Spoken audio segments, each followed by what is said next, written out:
Good morning, everybody. My name is Corey Rosen, and you're listening to the Story Podcast. Today, I have on a super awesome guest, Mr. Matt Wheeler. Matt Wheeler is a Lancaster County, PA-based troubadour, poet with a guitar, and a stage banter conversationalist. Matt's songwriting paints pictures with words, often drawing inspiration from classical works of literature or simply spinning new original stories in song. Matt, how you doing today? Doing great, Corey. Thanks so much for having me on. Of course. Yeah. So, tell me, where did the music bug bite you? At what age, and what was that like for you?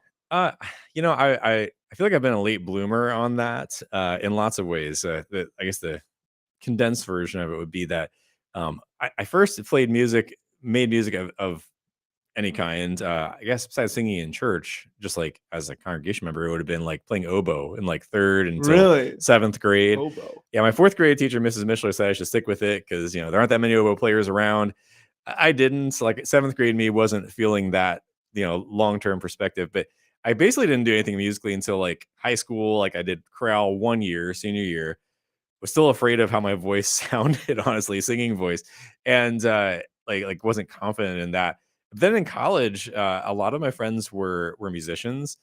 So when we would hang out, we'd go downtown and we'd go to like pawn shops and music stores. They'd be looking at like Marshall half stacks and talking about the pickups or the action on guitars. And so I slowly learned what they were talking about and picked up bass. Was writing poetry in college as well, and then a couple of events basically made it to where I started playing six-string guitar. One was seeing Phil Keaggy live, which is the kind of thing they'll either make you want to do that or never try it. It was the first of those two for me. And then remember, I was a college guy at this point, but I remember seeing there were three college girls who were one was playing guitar and they're all singing like raising change for their laundry, like outside the laundromat. And they're playing the Oasis song Wonderwall specifically. I remember, and I just remember thinking like I could do that and I put it together. And so so near the end of college when I was student teaching, I'd come home and I would either imitate songs that getting guitar tab because back in the Stone Age we at least still had that. You could find like the chords or whatever for the songs. So I'm self-taught as a guitarist and just sort of eventually got comfortable, writing my own stuff and playing other people's stuff. And then after college, a bunch of his musical friends and I were going to be the band for our friend Dave's youth group. He had gotten a job in North Carolina. We were all going to be the band, to spend the week together. It was going to be great. Well, two of the guys weren't able to make it, and Dave, who was one of these musical friends and played the bass but doesn't sing, was it was like all right, well, I'll play bass, but looks like you're playing and singing. And I still was getting used to like the sound, like when you hear your voice come back like in a recording or through speakers. I was still getting used to that. So this is like 2003 or four, and but it went better than I expected. And I guess that was where the music bug bit me, so to speak. Where I felt like, oh, like I could actually do this like in front of people and it'd be good for everyone involved. And yeah, like when we moved, I met my wife shortly after that through eHarmony. Actually, it was successful. We haven't been on any commercials, but it brought us together. 16 years now. So anyway, so we moved to Pennsylvania because her family is from this area. Was how we landed here, and then I got involved with this event called the Gathering in Marietta, where I sort of accidentally became like the de facto host and the front man for the house band. Kind of a long story how that happened, but yeah, like I got a lot of experience learning on the job, like how to interact with band members, how to confidently share original material, and basically like it sort of like took off a little bit from there. I played in coffee houses here and there. I'd lead worship music for about a decade at the church where I was at, called Veritas in Lancaster, um, and I would people started reaching out to me about playing after a while, and yeah, like got to the point where pre-pandemic I was playing probably like 75 to 90 bookings a year, which with a full-time job is It's not kind of that tough to bad, yeah. do, and as a parent and a father and husband. So anyway, yeah, so it's all sort of like organically, like God just opened doors at various points. And I count the beginning of my music career, part-time music career such as it is, as this concert where I opened for Dennis and Whitmer, one of my favorite singer-songwriters, who's from this area, um, back in 2012. And at that time I was 32, and it's like the age when people are like quitting their punk bands and starting families if they haven't already.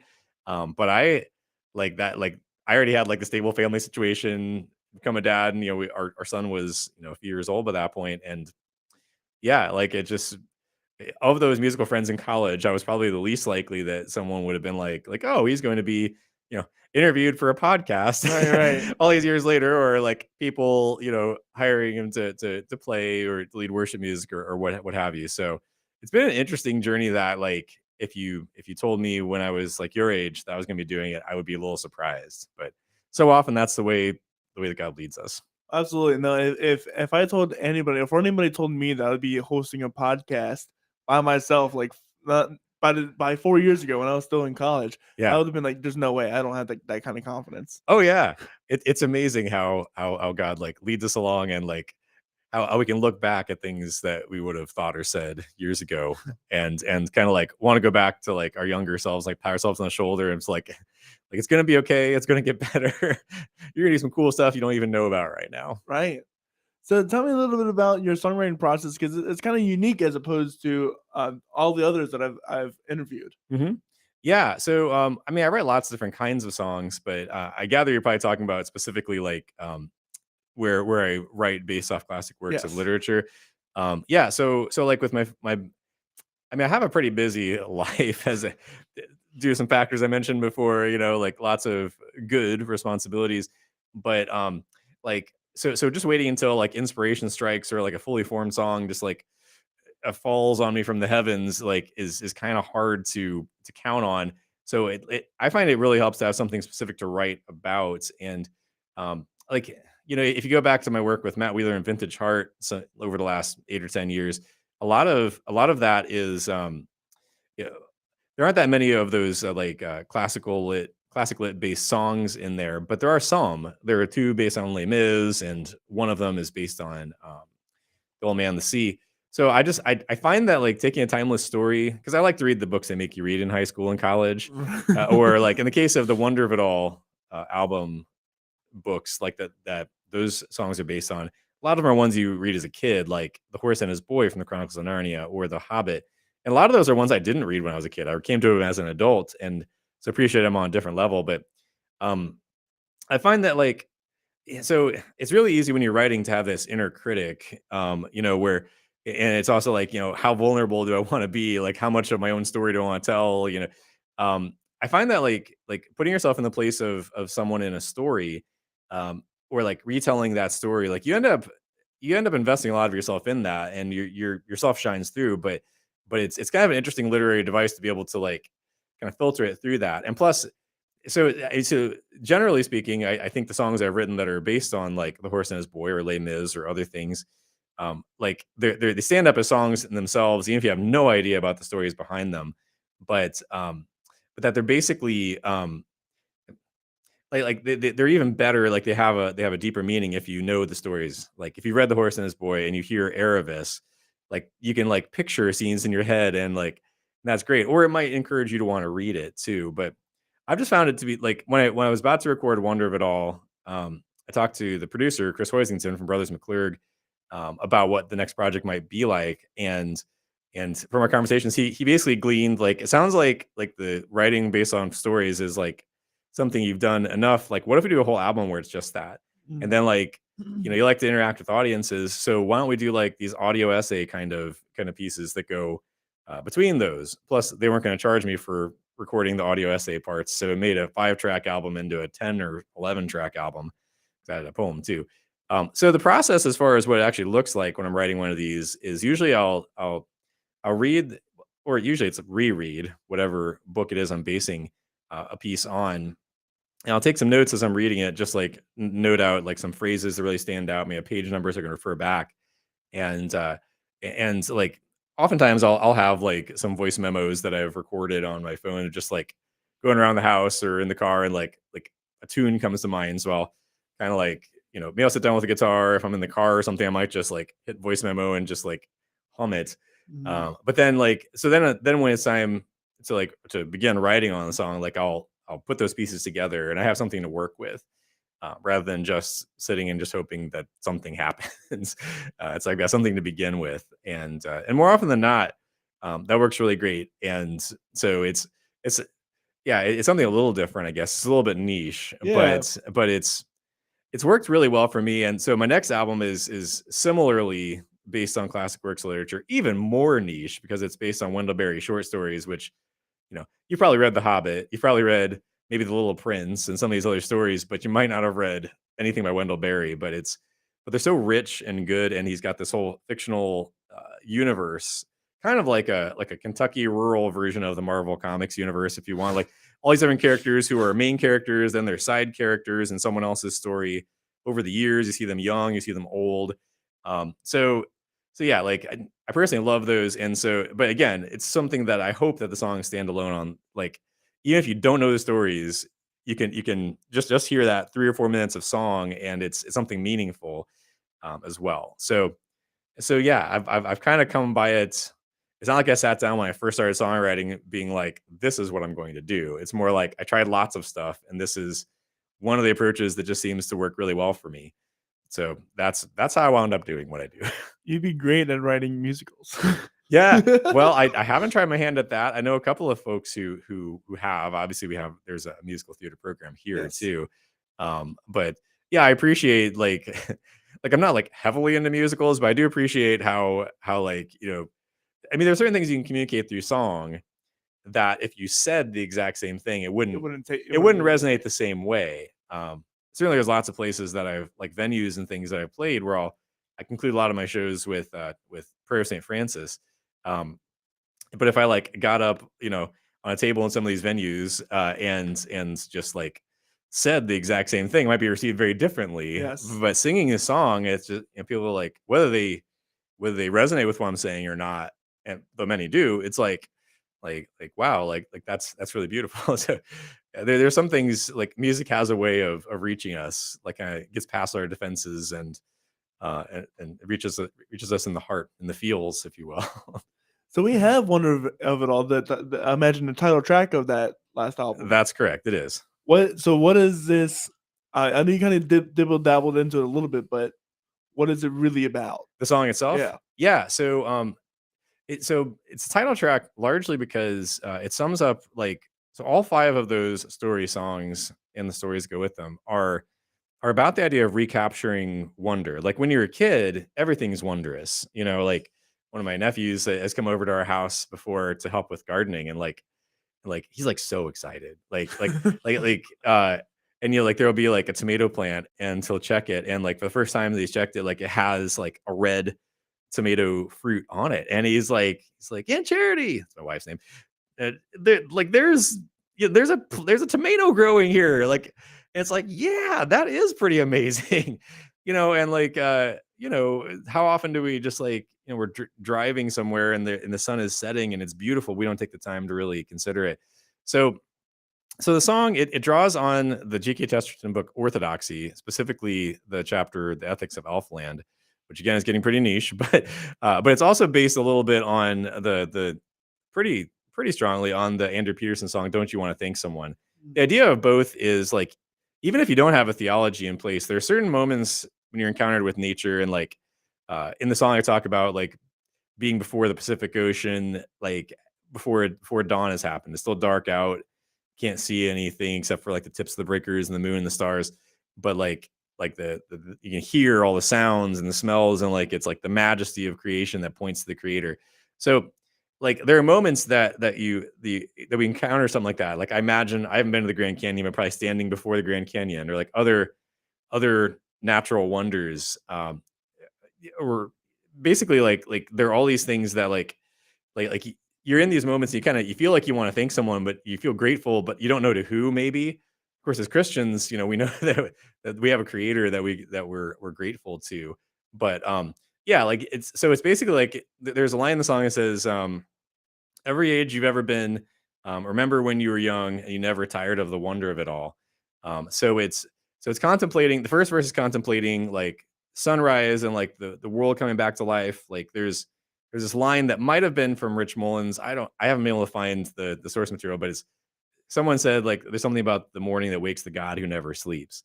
And so I referenced that line in the first verse. Second verse, I'm talking about that time, which was real in California in 2010. My wife and I visited there. Um, and we hadn't seen the ocean and stopped on the way to the airport while it was still dark and ankle deep in the Pacific. I'm like, whoa, this is amazing. And God, thank you for this. So yeah, so it's kind of getting at all of those things and just encouraging us to kind of like a stop and smell the roses kind of idea. But Yeah, it's right. like, but there's so many, like there's so much wonder in the mundane if we'll just appreciate it. I think of Leslie Bustard, who I know just recently passed away, but she wrote some beautiful poetry about, like, that was mostly, like, a lot of it was nature poetry based on things in her backyard.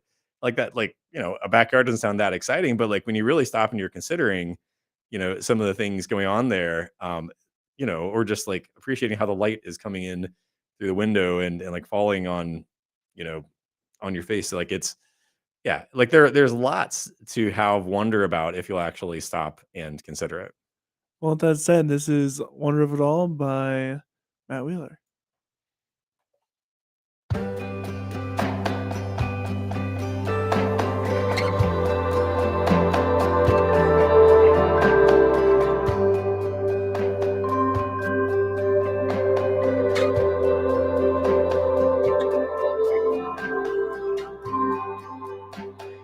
Man in the moon closes his eyes as morning leaves, breaking daybreak that wakes the God who never sleeps.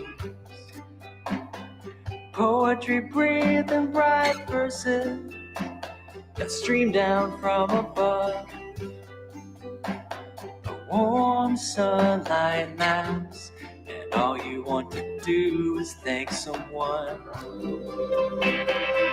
Wonders and miracles in this wild and startling place, breathless in the wonder of it all, the wonder of it all. Every age you've ever been, remember when you were small, when you never tired of the wonder of it all, the wonder of it all.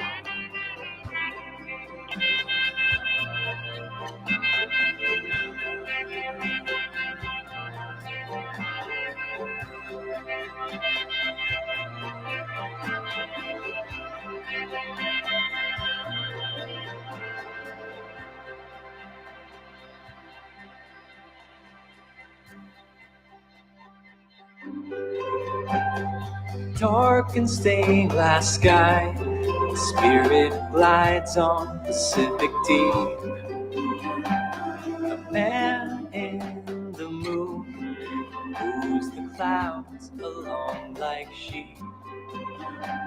So small before black ocean breakers wait for the dawn. I breathe these miracles and wonders, and all I want to do is thank someone. Wonders and miracles in this wild and startling place, breathless in the wonder of it all, the wonder of it all. Every age you've ever been, remember when you were small, when you never tired of the wonder of it all, the wonder of it all.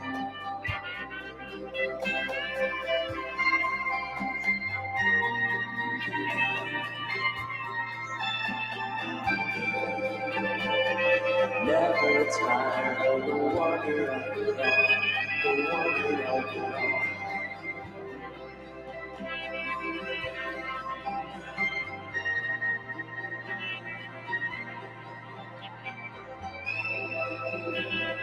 Never tired of the wonder of it all, the wonder of it all.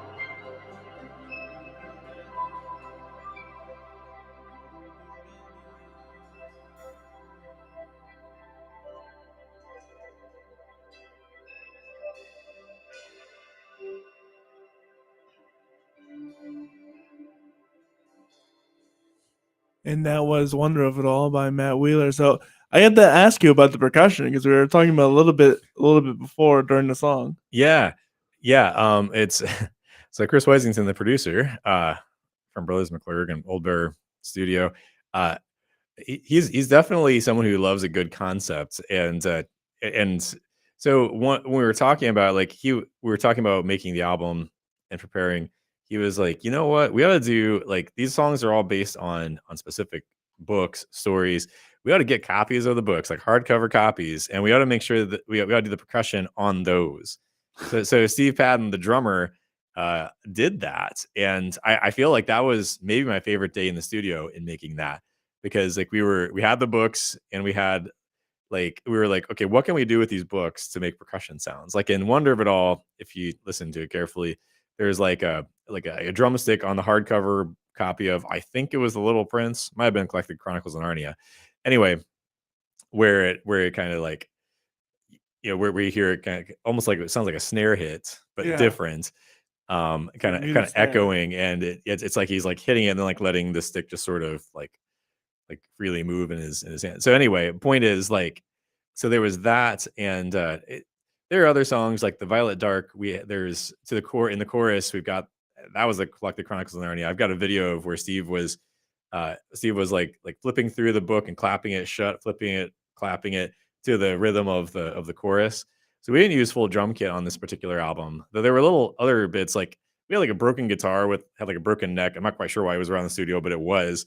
And so we had one of the books, and we're like kind of like scraping the hardcover book against that. I think we even did like some whistling through some of the lyric sheets. Like, yeah, it was just like we're like looking at the things we had. And it's like, what can we do with these to make some kind of interesting musical sound that will complement this? So that's one of those kind of an Easter egg to kind of go along uh, with like, basically, if you're listening to it, it's like, you hear it and just, that's cool, but like you listen more closely and you hear what I just said about, oh, that's on books, and you're like, oh. So I love when artists do that kind of stuff, that like you dig a little deeper. It's like it rewards you for like investing in it and listening repeated times. So that was a really fun part of that, and we did that to some extent on the next album that we recorded and haven't released yet too. So are you working on as a band or more of a solo project right now? Yeah, so Matt Wheeler and Vintage Heart, I should back up a second and say it's an orchestral folk band. It's me, and then Caleb Brown on vocals and violin, and Andrew Berg on cello, and Sean Vago on drums. And so we, for I don't know, 5 or 7 years pre-pandemic, we would pretty regularly gig all together. But even before, like, I think last time we played all four of us together was in 2019. So it wasn't even because of the pandemic necessarily. Like Caleb and his wife, they had twins, then a third child, and then they moved to Georgia. So that makes it a little harder to all play together. So Wonder of It All, I made like that's like it's billed as a solo project. Like if you look on for streaming sites, you'll find both Matt Wheeler and Vintage Heart. So that any of the work, the first like 3 albums, I guess would be that I did, would be with the band. But Wonder of It All, and also the next album, which is going to be called A Hard History of Love, based on a Wendell Berry short story, a line from one that I think is especially poignant. Those are the projects with Old Bear Studio are both, like, they're ones that I'm doing. Like they're solo projects, so to speak. Like there's clearly you heard other things I don't play on Right, of course. on Yeah. Wonder of It All, but it's the studio guys who are creative geniuses, who are like jumping in and like putting their stamp on these songs, but they're not ones I'm playing All under live with you, typically. yeah. So yeah, when I play live, it's almost exclusively me solo with a guitar, usually like a house concert or a church concert setting, where it's kind of like I'm inviting the audience in to sing along, and it's like to basically talk back and forth. So basically, like, because I'm playing solo, it's like, hey, why don't you guys join me in this? This is gonna be fun. So that's my long answer way of saying, like, Wonder of It All and the next album are solo, and the other projects before that were with Matt Wheeler and Vintage Heart. So tell me about the why orchestral folk? Yeah. So I mentioned that Dennis and Whitmer gig that I played some time ago, in 2012, and like for that particular one, I don't remember exactly why, but so my friend Andrew, who plays cello and we were at the same church at the time too. when we would play coffee houses and things, he would join me occasionally when he could. But I was thinking he would join me for that gig, just an opening set. But then I was trying to think of, okay, so is there someone who could play violin too? Because I mean, I really like strings, I guess is the short answer. Like that's, but like where it started, why we started doing that as a band is, I had thought of asking my friend Taylor Brandt if he could do it, but I think if I remember correctly, it was his wife's birthday that day. Totally understandable reasons to not play. And so I reached out to someone I had met at that event called The Gathering, where we had an open mic part. He had played there like twice. So we were Facebook friends, but didn't really know each other. But when the three of us, Andrew and Caleb and I, got together, and it was like the guitar and the violin and cello to practice for that gig, like it felt like, whoa, I think we have something here. And the two strings guys really hit it off, and we're all good friends to this day. But yeah, it just felt like something that made sense. And adding the drums, like Sean is someone who I also went to church with, and he frequently would join me. So Matt Wheeler and Vintage Heart for a while was like Matt Wheeler and friends, basically. Right. Like that's when I played at Chestnut Hill Cafe one time downtown. I wound up I was just billed as Matt Wheeler, but then like it was me and three other people, so they put Matt Wheeler and friends on the marquee, the little chalkboard thing they have there. And so I was like, we need a band name. So I put it to an online vote, and I had a bunch of different ideas, but Matt Wheeler and Vintage Heart's the one that won. And it wasn't too long after that. Oh, Matt Wheeler and the Spokes was actually tied for the same number of votes, but I cast my own ballot in favor of Matt Wheeler and Vintage Heart, named after one of my songs. But Matt Wheeler and the Spokes could be a band name I can still use at some point. Right. It's kind of fun. But yeah, so but it solidified into a more regular lineup because like those are the guys who were able to join me more regularly. I wanted the strings sound, and so for some years that was like the core band lineup.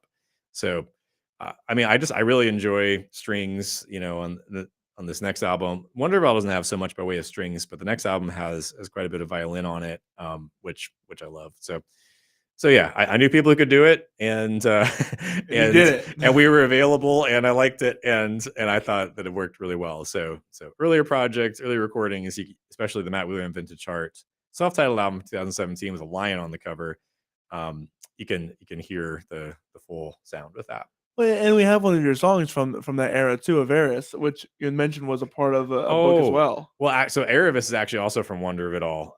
So that's okay. Yeah, so Erebus, that's the name of one of the human main characters of The Horse and His Boy. So I'm trying to think. I played that with Andrew Berg on cello, so it kind of still works what you're saying. But yeah. So that one is that's one of the songs where, like, unlike Wonder of It All, like I'm pretty directly telling like sort of a summary of like the whole story. Like it's supposed to be sort of an epilogue. It's like the two main human characters looking back on their adventures together when they were younger, during like the adventures during the course of The Horse and His Boy.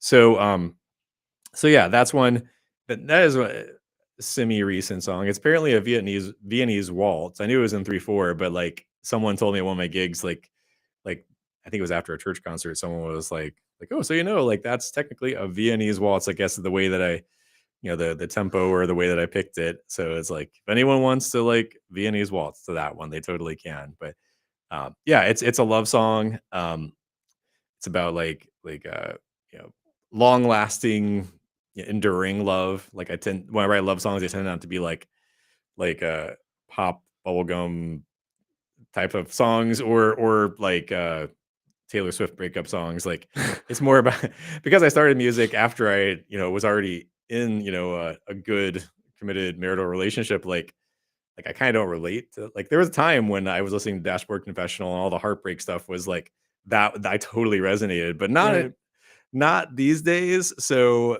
yeah, so I write a little more of like the aspects of love that I know. I guess everyone to some extent writes what they know, but that's a way that I do that. So anyway, so that's a little bit about Erebus. Well, let's take a listen to it. Sure.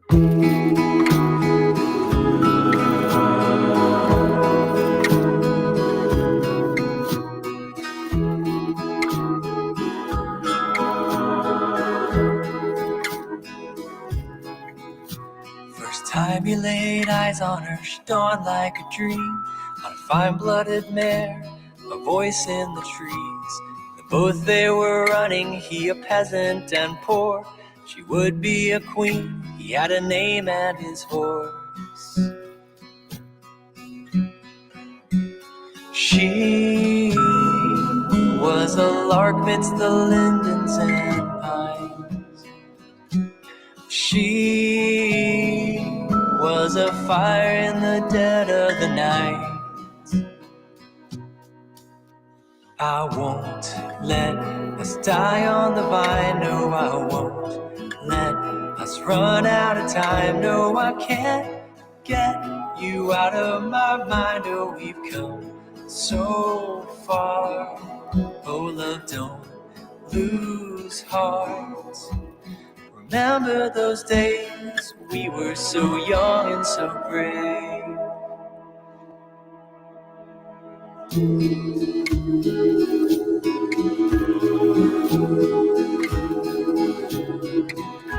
First time she remembered, her heart turned toward his. He stood between a lion and her shaking fists. Her life flashed before her and reeled in the rains.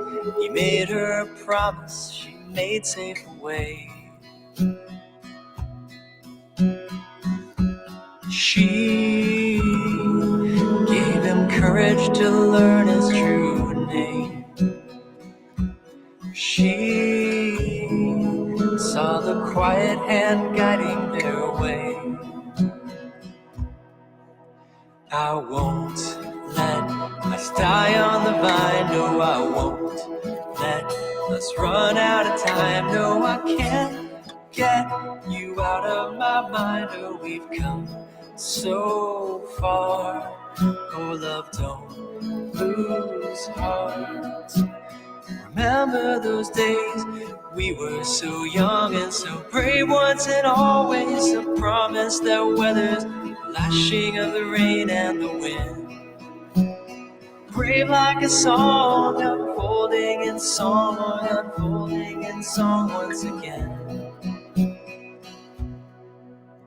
I won't let us die on the vine. No, I won't let us run out of time. No, I can't get you out of my mind. Oh, we've come so far. Oh, love, don't lose heart. Remember those days we were so young and so brave.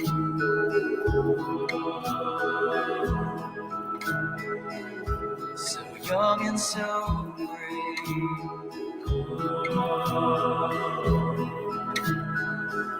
So young and so brave.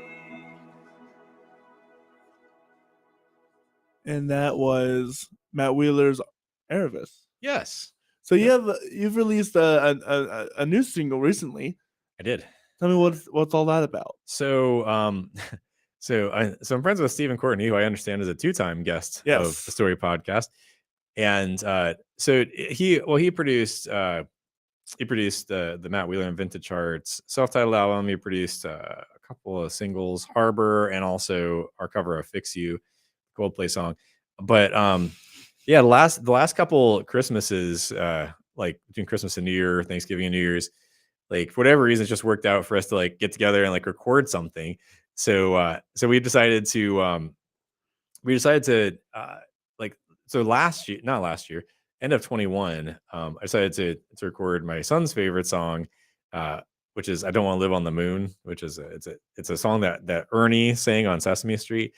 You might have like, there have been various iterations. So I grew up with it, but there might be a version that you grew up with too. There's even like a cartoon version. Anyway, so we recorded that and released it. And so then we came around to like the holiday season this last year, we got to about Thanksgiving. I was like, hey, Steven, would you have time to do some recording? Cause like there was a song like, so I guess it was in November, I was on the way to Hutchmoot. It's the Rabbit Rooms annual conference. It's the first one since the pandemic that was in person, the first one I had been to. But I don't know if I was shuffling through Spotify or something, but like, I ended up listening to the Gonzo song, I'm Going to Go Back There Someday, from the Muppet movie, which is one of my favorite films ever. It's about the same age as me. So But there's a line in there where he says, "There's not a word yet for old friends who've just met," and so but I love that idea that like sometimes you resonate with people on this deep level. And so when I got to Hutchmoot, there were a lot of people I'd met online only, some I'd seen in person before, some that I had never met in my life. But it seemed like to a person, like there was this resonance, and like it was like we were old buddies, even if we had never met before that. So in the month or so after that, I was like, "Hey, Steven, I was thinking of maybe recording this particular song," and it just so happened it was another Muppets Jim Henson related song. Uh, but I say just so happens, providential, probably. Anyway, so the song had been on my mind, and Steven does kids and family music in addition to the music for grown-ups. So he was about it, and he has always got great ideas. He can play all the different instruments. So on the recording, I played guitar, my classical, I believe, and then also sang. And I think that he did pretty much everything else. I might have done like a harmony vocal in there. But so yeah, like and I love the way it came out. It's like kind of like with the story songs, it's like there's like if you know the story behind it, like there's all this additional meaning and like the feelings that those books make you feel. With this, it's based on a song from a movie, of course, but yeah, like like I've had people say like they listened to it and it was like they got all these like strange and wonderful nostalgic feelings from from listening to it. But the fact is I also recognize while it could be seen as a kid's song and it works well for that, I did an interview with Lisa Landis for Kids Cookie Break, and they played this song, and it works great for that. But it's just a good song too. It fits in like a folk playlist too, and especially for people who are such an age that they would know the tune. But even if they don't, like just like with like kind of recurring theme here is like yeah, like I have something specific that I'm trying to say with these songs, but it's something that I'm like drawing on. But like if people don't necessarily like know the references, I hopefully they can still like listen and it still You feel comes that. across as a good song that has some meaning to it. This is one that like I don't know if Paul Williams and was it Kenny Asher, I think were the ones who wrote this song. Like I don't know if they had any ideas of making it about like heaven or the new creation or anticipating any of that, but there sure are some vibes in there. I suppose that with people, every person being made in the image of God, there's always the possibility people make like interesting redemptive work, even if they have no idea that's what they're doing. Right. And maybe those guys are Christians. I don't know. But it's a delightful tune and one that I've come back to a bunch of times in the last few months. So while Gonzo's version is wonderful, I was like, I think I'd like to make my own version it's a little different. It's slightly faster than the movie version. It's as it gets going, it actually has a little bit of swing to it. Mm, Um, but yeah, it's just a great little tune, and I was happy to like. It's also not a tune that everyone and their brother has covered. It's right. definitely like if you went to Spotify, you'd find a few people who have covered it, but not that many. So it just felt like it hasn't been overdone. These are the reasons why I've really been enjoying the song, and Steven can do some really beautiful things with it. So we released it in March, and so it's the freshest release that I have at this point. So let's give it a listen.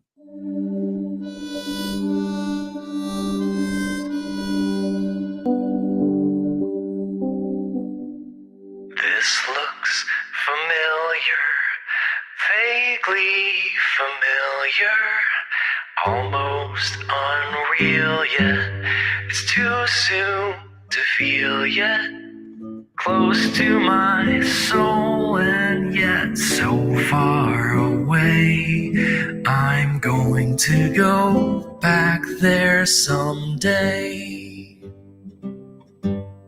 Sun rises, night falls, sometimes the sky calls. Is that a song there? And do I belong there? I've never been there, but I know the way. I'm going to go back there someday. Come and go with me, it's more fun to share. both be completely at home in midair. We're flying, not walking on featherless wings. We can hold on to love like invisible strings.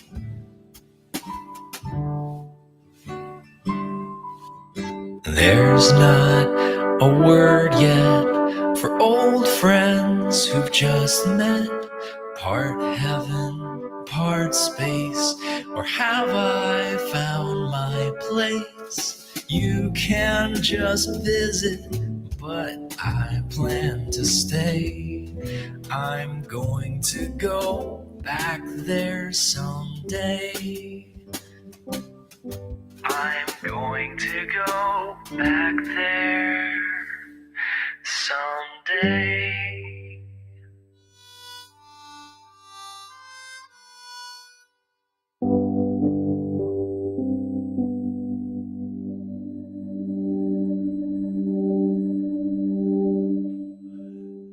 And that was Matt Wheeler's rendition of "I'm Going to Go There Someday." Yeah, going to go back there someday. It's such a good tune. Good to hear it again. So, Tell me a little bit about we're going to go into a time of questions I like to ask all of my guests. So, what is one of the most influential advice that you have ever heard given to you? Man, I feel like there's lots of things. One of them that sticks with me that I've repeated many times was from the Decemberists lead singer Colin Malloy. This may not be a verbatim quote, but I saw him play a solo show one time over towards Philly, and it was something like when asked what advice would he give young songwriters, he says like make forgetting the words to your songs part of your charm, and you'll go far. Like the idea like when you and I saw this lived out one time when I was in college. I remember I saw Third Day play. One of several times I saw them play. And I couldn't tell you much about the concert, except that one of the things I remember specifically is that Mac Powell couldn't remember the lyrics to the third verse of his song. And so they get to the third verse, and he just sings something like, "And I can't remember the third verse of this song," something like that. And he's smiling and laughing. His band is playing along, and the whole audience just laughing and having a good time. And then he picks back up like the chorus or something. But it was like he handled it like a total pro, and like that was when I started playing music. So often I would be like petrified that I was going to drop a chord. I was going to get the lyrics wrong somehow. But so often those things I would beat myself up about, like I would like point them out to people who were like otherwise paying me kind words afterward, and they would be like, "Oh, I didn't even notice that." So you realize like just keep rolling, like the show must go on, and Yeah. it's like most of those things, like people aren't going to notice all of those really fine details unless it's an egregious mess up. But if that, then you just handle it like Mac Powell and just like laugh it off, like, oh, but because an audience tends to react the same way You do. that you do. Yeah, they mirror. If you're like flustered and you're nervous, like they're gonna like kind of feel nervous for you. But if you kind of roll right through it and it's like no big deal, or you just make a joke of it, if it's something that was noticeable, like that's like like that diffuses so much of the nervousness. So it's just so much better. And yeah, so that definitely that's one piece that comes to mind off the top of my head. So, as a musical artist, what is one thing you have yet to do that you want to do still? Oh wow. um well, let's see. I mean, I feel like there are like some like music gig booking stuff that I'd like to do. I know years ago I had said like I like to play the NPR Tiny Desk concert. Like I've been in the contest before, and I don't know, like that would still be cool. If they called, I would go. But um playing as part of the local show for the Rabbit Room, it's like the songwriter round they do several times a year, would be amazing, and maybe could happen at some point. It feels like not way out there as far as a goal.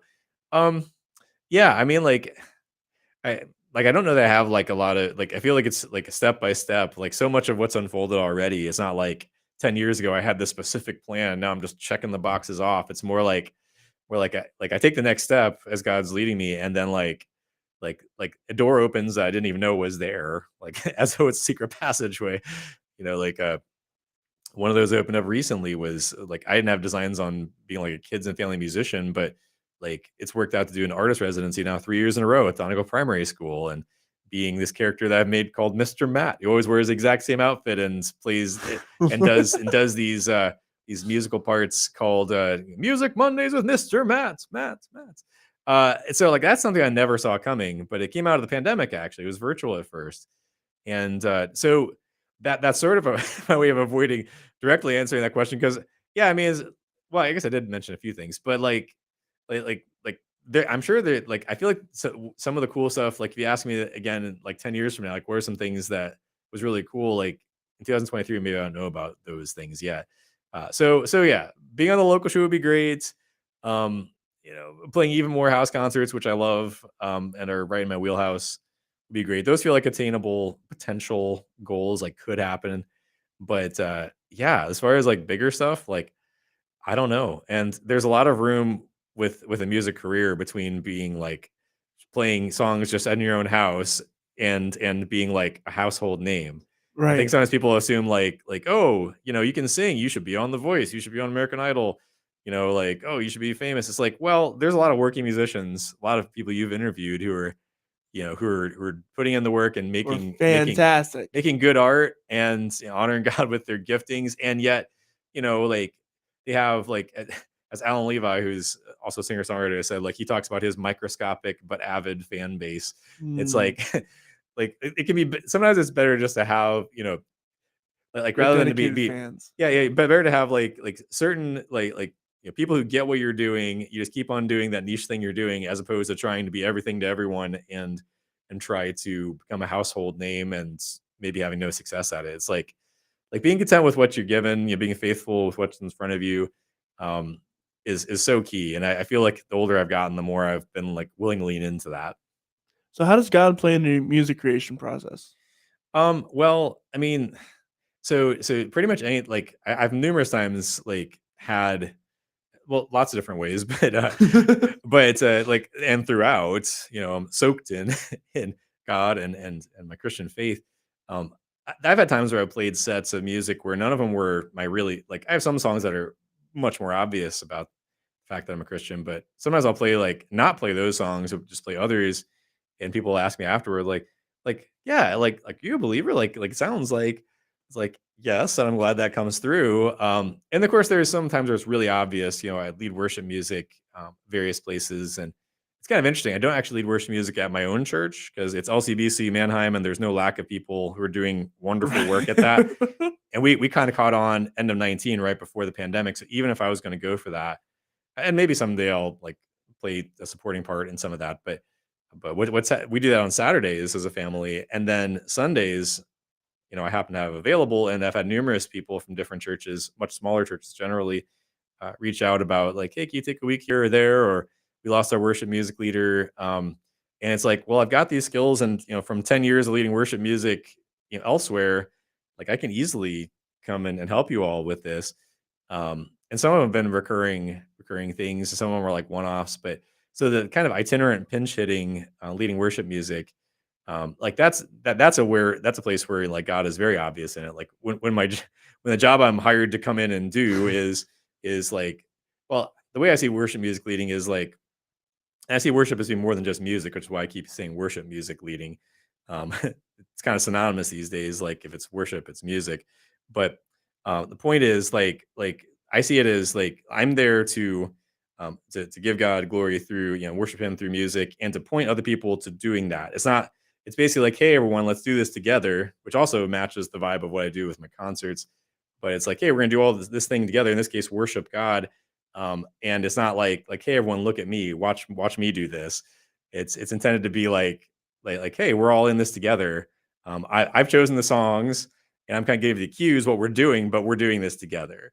So yeah, I mean it's and another way is that God keeps opening all these doors that I would never have imagined. Like the whole thing, like you know the fact that music and performing it regularly um, has become like an integral part of my life. I never would have guessed that. And God just keeps opening these doors, keep taking the next steps, and then like there's all kinds of cool surprises that have awaited.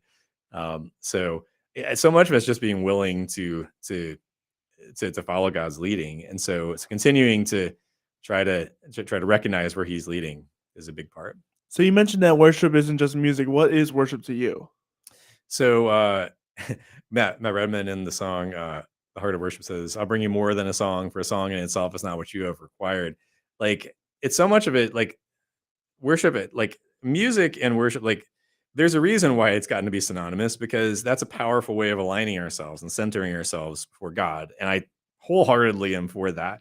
I've written a number of worship songs myself, but um like it's an entire lifestyle. Like when Jesus says follow me, he's talking about like come follow, do what I do.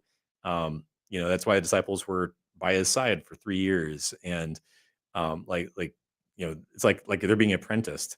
It's like the things that God does, the way that Jesus interacts with people. Like, I'm not saying like all every day I'm like healing lepers or lame people, but like the love that he showed to people, and as Christians, he's living through us.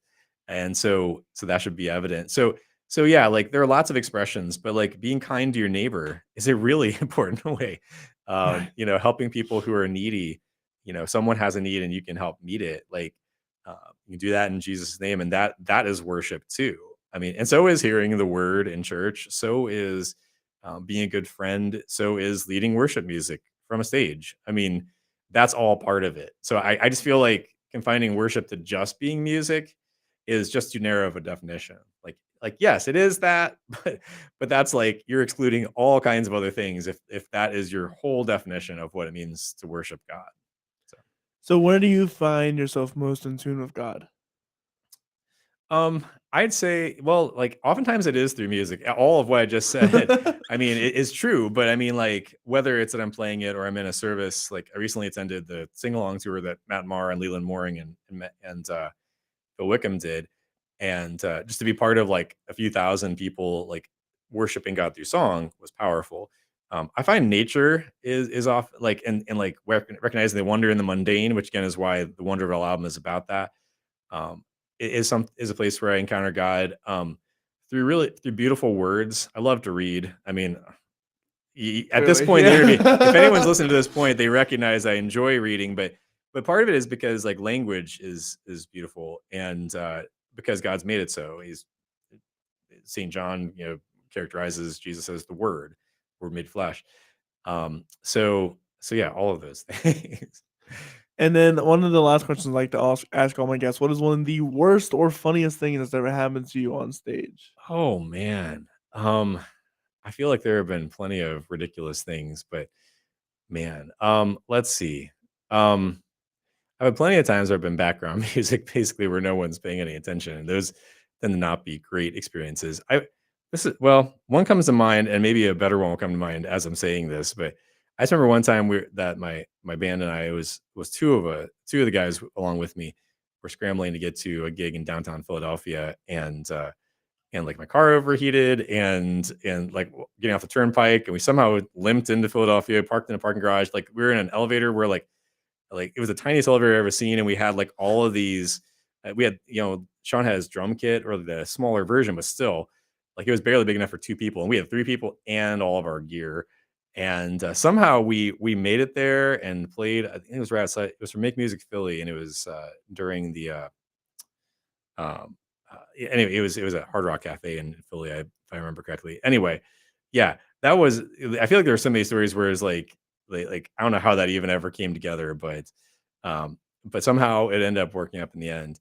Man, as far as like strange and funny stuff, like I feel like I'm drawing a blank otherwise, but that was one like the unglamorous life of the independent musician sometimes was in full effect. So there's lots of other times where I've been like playing. Oh, I remember playing at Launch Music Conference, maybe the first year we did it, first or second.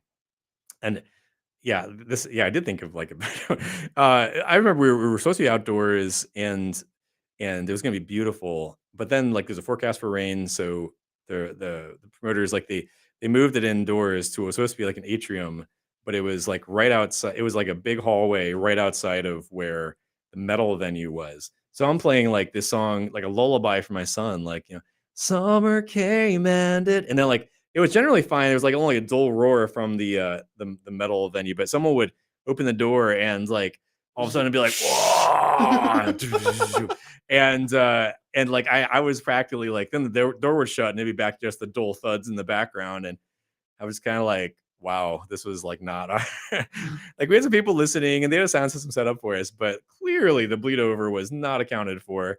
And here we're like these sensitive, thoughtful songs with strings and with so you're gonna hear that, and then you're gonna hear like little splashes of metal screaming and drumming in the background. It was that was definitely one that stood out as like not one of our greatest scenarios, but like it's funny looking back at it. Yeah, so it's really funny to listen, thinking about that whole situation, just Oh, yeah. lullaby and then just Didn't quite suit, but I mean, again, the show must go on. Of course. We've been dealt, and we had, and I will say for launch's credit, we in future years had some really great sets, including one that someone who took a great photo of us. And it was 9 years ago. He shared it with me. Came up on memories, I guess. But so yeah, there were lots of other times where it was better. We had a better idea what we were doing, but also like we're in a better setting. So anyway, that's a little bit of the sometimes very unglamorous life of, of someone playing music. So where can people find you and your music at? So all the different streaming and download services, I think literally all. I think we're on Pandora now. Anyway, so but if you look up Matt Wheeler, I know in the show notes you've got some links, including for Spotify. So if you want some of the older stuff that has this, more pronounced strings, it's Matt Wheeler and Vintage Heart. If you search it and find a bearded face in the picture along with it, it's probably me. Probably. More than likely. And So and I'm on Instagram, and on Twitter too, but I almost never use that. But more often Instagram, Matt Wheeler VH. And so any of those places, the next album, The Hard History of Love, like I'll be posting about that and the Kickstarter campaign leading up to it. So yeah, people can follow along. I'm friendly, so they're welcome to do so. So that it's not hard these days to find, but especially if you search Matt Wheeler and wonder of it all, you'll find me all the different places. Well, my name is Corey Rosen. This has been the Story Podcast. You can find me at CoreyRosenProductions.com. We have a great week ahead of us. This first Monday of May 1st, that is, will be our first ever singer-songwriter session. I don't know if I've told you about this. I don't think so. So what I'm doing is I'm getting 3 or 4 other musicians in the studio, and the challenge is to write a song within an hour. Oh, wow. Yeah. So I've got a lot of people, including Stephen Courtney, also interested in this. Yeah. And it's going to be a really great challenge. And we have that day Anthony Pericini, Liam Galliano, and Ronnie Schenk together. There are 2 instrumentalists and a vocalist, and we're gonna see what we can come up with out of that. And I'm really excited for some of the future ones. We have 2 metal artists and a spoken word artist, and we're gonna see what comes out of that. Why not? Why not? It's just a great opportunity for us to collaborate and to work on something together as a community, because there's not a shortage of talent in this area. Yeah, that's very true. This Tuesday, we have Chris Strayer from Stray coming in to talk about he's the guy who set up this, and he sets up a lot of everything around in this area. So I'm really excited to talk to him and his company and how he, got started on all of that. This Friday, next Friday, that is, we have Mariah Corley coming on the show. She's a classical pianist and composer from the area, and I'm really excited to talk to her and all the things that she's got going on. And then that next Saturday, we have a rapper from the Harrisburg scene coming over, Lodi Lodi. And then our second singer-songwriter studio event at 4 o'clock. So I'm really excited to share both of those with you guys. With all that said, I hope you guys have a wonderful rest of your day, and we will see you guys later. Bye.